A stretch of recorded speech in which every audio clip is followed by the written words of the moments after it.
গাছই এই খেজুর গাছের রস সংগ্রহ করার জন্য খেজুর গাছের বুক চিরে রস সংগ্রহ করেছেন। কিন্তু সেই রস সংগ্রহ করতে যেয়ে উনি এত বেশি অত্যাচার করে ফেলছেন যে দেখেন খেজুর গাছের জানে প্রাণে কিচ্ছু নাই। আর এই খেজুর গাছে বুক চিরে রস সংগ্রহ করতে যে অত্যাচারটা বেশি হয়ে গেছে বিধায় খেজুর গাছটি অপূর্ণতায় ভুগছেন, মানে অপুষ্টিতে ভুগছেন। আর অপুষ্টিতে ভোগার কারণে গাছের ফলগুলো কিন্তু অপুষ্টিজনিত হচ্ছে। মানে গাছের ফলগুলো দেখেন ছোট ছোট ফল এবং রোগা রোগা লাগতেছে, ফলগুলো কিন্তু ভালো হয় নাই। এই গাছ থেকে আমরা কিন্তু বড় একটা শিক্ষা নিতে পারি কাকা। গাছটা থেকে কিন্তু আমরা বড় একটা শিক্ষা নিতে পারি যে বাবা মা যদি ভালো হয়, যেমন এই গাছটা যদি ভালো থাকতো ফল কিন্তু ভালো আসতো, কিন্তু গাছটা ভালো হয় নাই। দেখেন গাছটার 12টা বেজে গেছে ওইখানে। হ্যাঁ, রস হ্যাঁ এমন ভাবে কাটছে গাছ কিন্তু অপুষ্টিজনিত রোগে ভুগতেছে।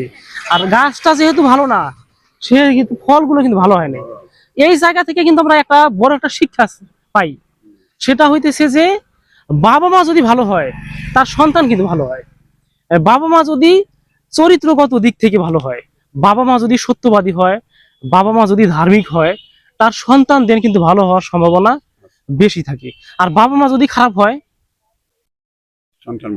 বাবা মা যদি চোর হয়, বাবা মা যদি চরিত্রহীন হয়, সেই সন্তান কিন্তু কাকা ভালো হওয়ার সম্ভাবনা থাকে না। এই গাছটা থেকে কিন্তু আমরা এই জিনিসটা পাইলাম।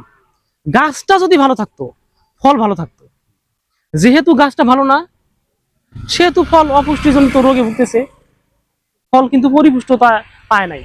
ওইরকম গাছটা থেকে আমরা বড় শিক্ষা পাই। বন্ধুরা, আপনার বাবা কেমন, আপনার মা কেমন, আর সেই বাবা মার চরিত্র অনুসারে আপনার চরিত্র গঠন হয়। আপনি যদি ভালো হন আপনার সন্তান ভালো হবে, আপনি যদি মন্দ হন আপনার সন্তান মন্দ হওয়ার সম্ভাবনাই বেশি। ঠিক এই গাছটার মতো। কাকা কি বলেন?